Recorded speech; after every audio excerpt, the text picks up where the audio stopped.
But Lyndon LaRouche, it's great to have you on with us today, just giving us a preview of some of what you want to discuss today. I've got my questions, certainly, but in the 3 minutes we've got left in this segment, give us a little a preview of what you want to get into.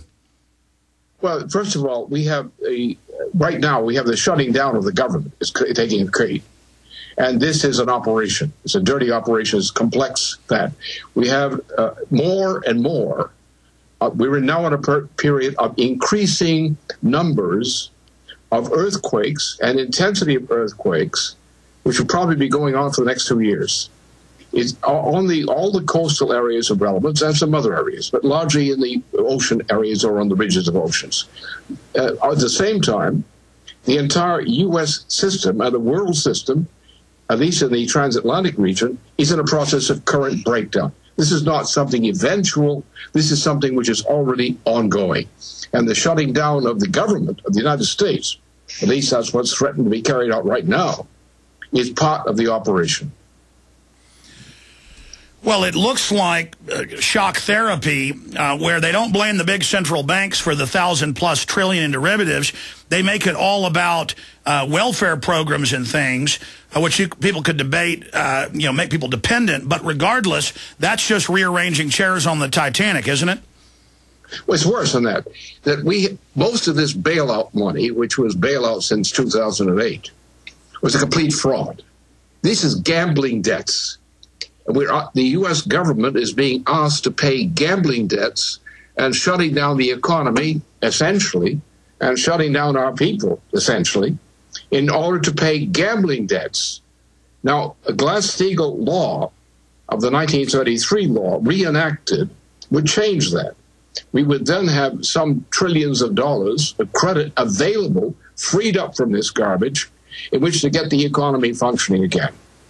In Europe is in a process of breakdown right now. The entire Euro system.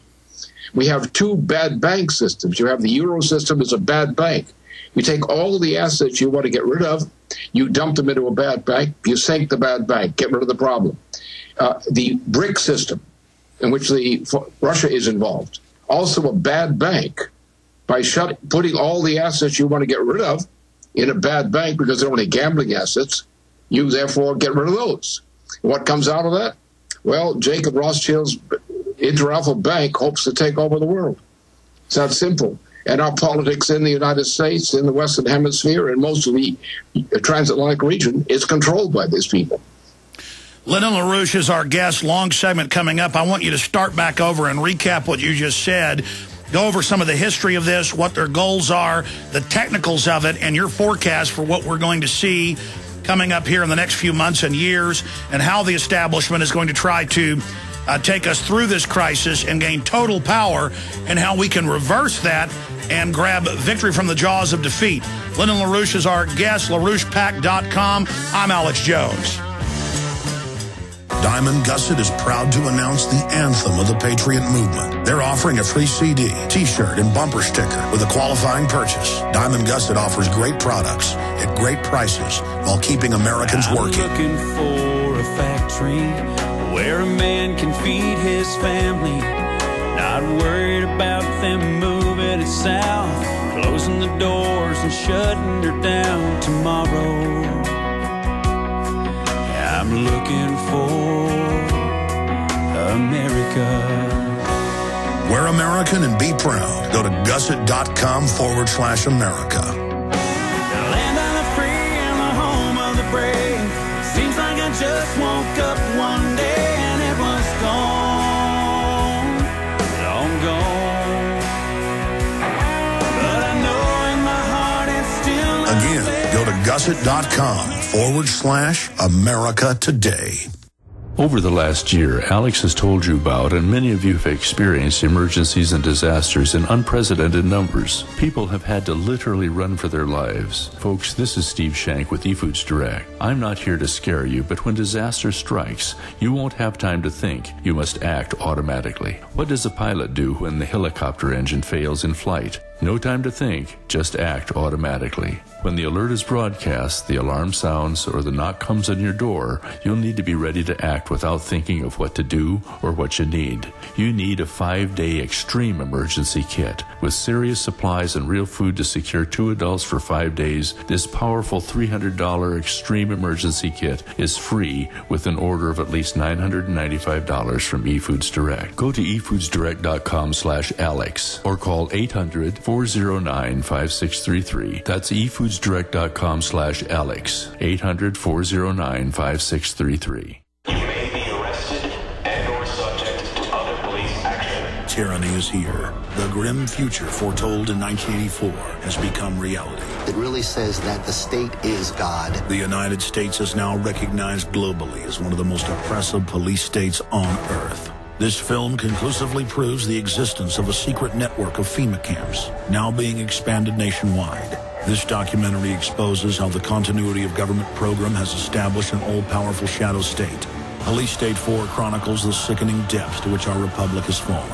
Prepare to enter the secretive world of emergency dictatorship. Body scanners, sound cannons, citizen spies, stage terror, and cameras on every street corner. It's only the beginning of the New World Order's hellish plan. The police state isn't coming. It's here. Secure your copy today at Infowars.com or see it online in the highest quality at PrisonPlanet.tv. He's the T-Rex of political talk. Alex Jones on the GCN Radio Network. Let's not waste any time going directly to our live interview via video connection from their headquarters with Lyndon LaRouche of LaRouchePAC.com. Lyndon, I want to get into your 40 years or so of diagnosing the global banking cartel, the Rockefellers, the Rothschilds, their plan, their stated plan to get the world basically into debt, to get the planet to sign on to these fraudulent debts, and then on the ashes of that to basically bring the world into debt slavery. Their own statements from the UN, the head of the Goddard Space Center, the White House science czar, John P. Holdren, to have a, quote, post-industrial world. Now, when I woke up 18, 19 years ago, doing my own research into the globalist, I discovered these same documents, these same statements.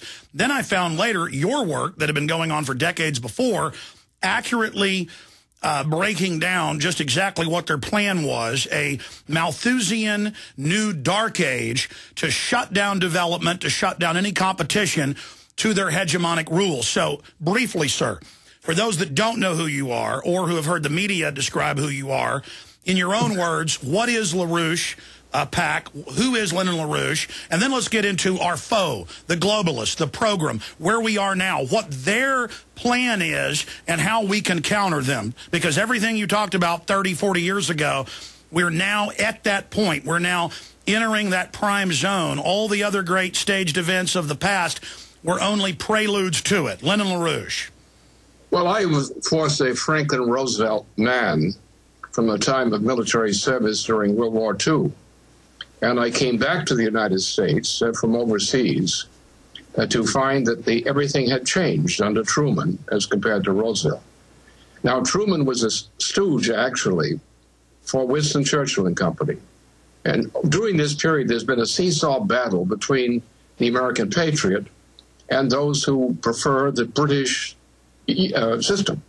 The British system is not what most people think it is. It actually is a continuation of the Roman Empire based on the concept of monetarism. In other words, it's not really colonies, it's monetarism. Whereas we, in our system, establish a credit system, not a monetarist system.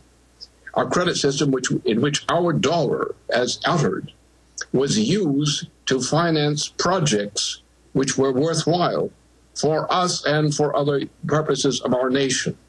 Whereas in Europe, has still been under the same old system of monetarist rule, which has actually been a heritage of Europe since the Roman Empire. So the struggle has been, and we came over here to establish a nation here during the beginning of the 17th century on the assumption that We had to have a separate place to bring the best of European civilization into a new territory, the Americas, and to build up here a form of nation state which was opposite to the British Empire and similar kinds of imperial ideas. We have been in a continuous war since that time, since our revolution and even before that, since 1763. We've been in a continuous war against this imperialism. And we, unfortunately, when you talk about Wall Street or the Boston banks, you're talking about really a branch of the British Empire. And right now you see we're being destroyed through the Federal Reserve System, which is now a creature of the British Empire. We are with tens of trillions of dollars of worthless debt. These are gambling debts. This is not legitimate debt. Isn't it really, I mean, to boil it down in layman's terms, a form of neo-feudalistic serfdom? Their entire stated goal, if you read what the founders said, if you read what other presidents, this was always the fight. It was about this monetarism where they used debt in a debt black hole system that's impossible to ever pay back, that they created out of nothing to make us basically sharecroppers or debt slaves. Well, in that sense, it's true. I would have a explication of what this is a little more complicated, but that's essentially true. Okay, continuing. You were getting into derivatives and what happened in 99, the end of Glass-Steagall.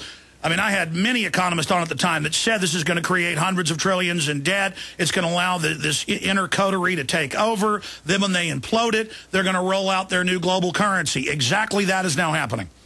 Well, what you have to look at is look at the assassination of John F. Kennedy. Kennedy, together with Douglas MacArthur and others, were opposed to the United States being engaged in a war in Indochina. The thing was, we are not going to fight a land war in Asia, a protracted land war in Asia. Now, Kennedy stuck to this, guns on this, and the guns came after him. They killed him. Now, what his successor was not a bad person, but he was scared as the devil, Johnson. And therefore, Johnson went along with a war which Kennedy would have opposed had he lived. Then you had Kennedy's brother, Robert, was about to be nominated as president of the Democratic ticket. And he was killed. And then we got a new process in which this British system took over. We had 1968, the change in the financial system. We had 1971. The British Empire replaces the dollar. And we've been looted ever since then. We had the 68ers, who were actually an anarchist fascist movement. And I saw these guys firsthand. They were a fascist movement. And that tendency, typified by Mark Rudd and company at Columbia and elsewhere, has taken over more and more of the control of the baby boomer generation and has shaped the destiny of our country. So we have been corrupted by these and related methods at the same time that in 1971, at the same time we shut down the fixed exchange rate system, the British Empire came back in with the Inter-Alpha Group under Jacob Rothschild. This Inter-Alpha Group is what is controlling the international monetary financial system of the world today. What is their end-game goal? What are we currently witnessing? You're looking at the face of pure evil.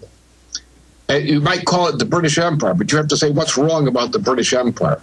You say, well, we know some people from Britain. They're not like that.